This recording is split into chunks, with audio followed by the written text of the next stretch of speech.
Barangay Corazon niya. Sa may barangay mismo daw. Barangay Hall mismo. Di sa may likod ng ano yan. Sa likod ng City Hall. Sa likod ng city. Walang layo po bala. Sa may pinaglabanan po kayo, ma'am? Yung Artiaga Street? Oo. Ayan yung Artiaga Street, kuya. Doon ako tinuturo ng pin eh. Iba yung nagbigay sa'yo. Ayan, Artiaga. Mga kapaps, nakapag double book tayo dito sa Cainta. Yung isa battery papuntang pa. Abono kasi sa akin. Yung 170? Total 170. Mababa na nga lang yun eh. Sa Arriaga. Oo. Sa basa. Pero pagkano? Sir, tabi ka muna dito. Ilang kilo to, boss? 1 kilo. Ito pala yun. Sarap nito mga kapaps, sabaw, no? Seafoods.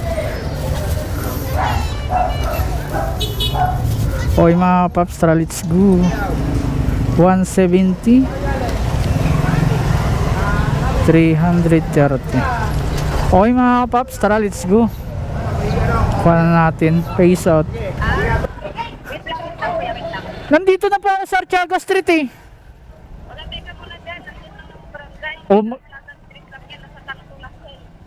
Nasa kanto lang po ng Artiaga. Police National. Yun, bababa tayo mga kapaps. Opo, nandito na po, bababa na po.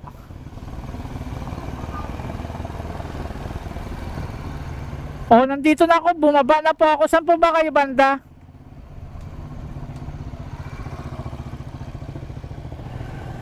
Saan? Ang gulo naman ito. Boss, saan ba yung barangay hall dito ng Artiaga? Ng Artiaga daw. Barangay Hall ng Artiaga.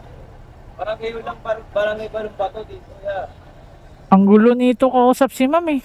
Mga Artiaga Street, sa kabila ng Artiaga. Wala naman barangay hall doon sa Artiaga, doon sa kabila eh. Wala naman.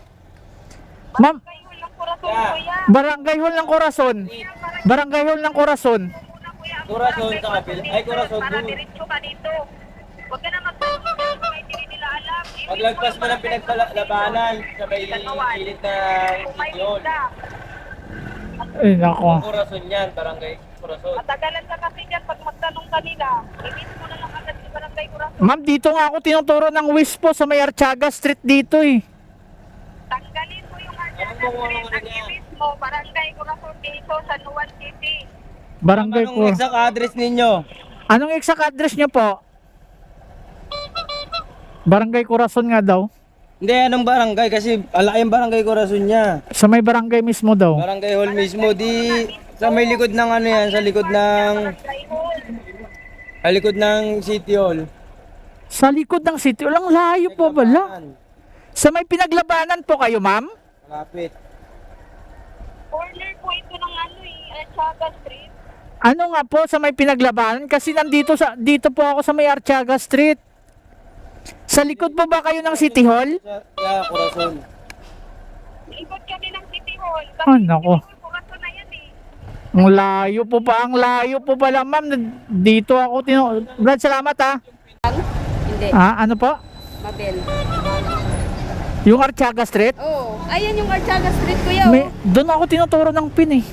Iba yung nagbigay sa'yo. Ayan, Artiaga Street pahaba. Paakyat. Corner lang kami. Ito yung Barangay Hall. Ang layo po pala. Doon ako sa kabila, sa may Ayun, no. tanungin mo sila. Artiaga Street. May Artiaga Street din po doon. Ang barangay siguro hindi na ano. Artiaga lang kasi nakalagay. Street yan. Pero sila Artiaga sa Balumbato, anong barangay ka? Doon sa kabila. Artiaga Balumbato. O yung papuntang Manila na yung anong kahabaan ng ano yun? Yung Boulevard? Ano yun? Balumbato po yun. Kaya pala. Dito eh. Yung nagbigay sa'yo ng ano dati, dito naman niya pinapahatid eh. Nakailang order na ako. Ang layo. Kaya nagkaikot-ikot ako doon kasi puro one way doon eh. Dapat kasi nilagay yung barangay. Ano pangalan niyo, ma'am? Abby? Pero sila. Kanina pa ito nagtatawag eh. Kanina pa po. Grabe.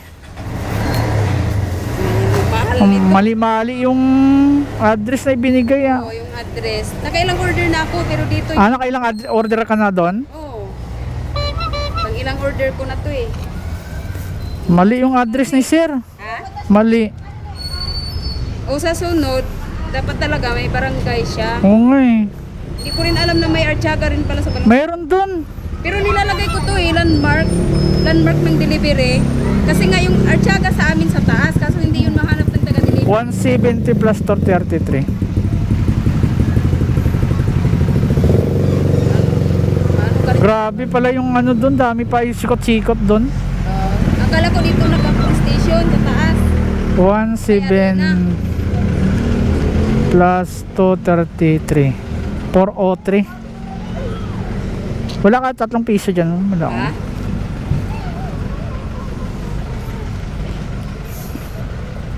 Kaya nga nagtaka ako, wala ko sa Artiaga. Mama. Kasi alam ko dito lang pahaba eh. Diretso sa taas yan eh. May butal ba? Wala akong dapat may 3 kay. Sige, dyan na lang sa'yo. Ha? Dyan na lang.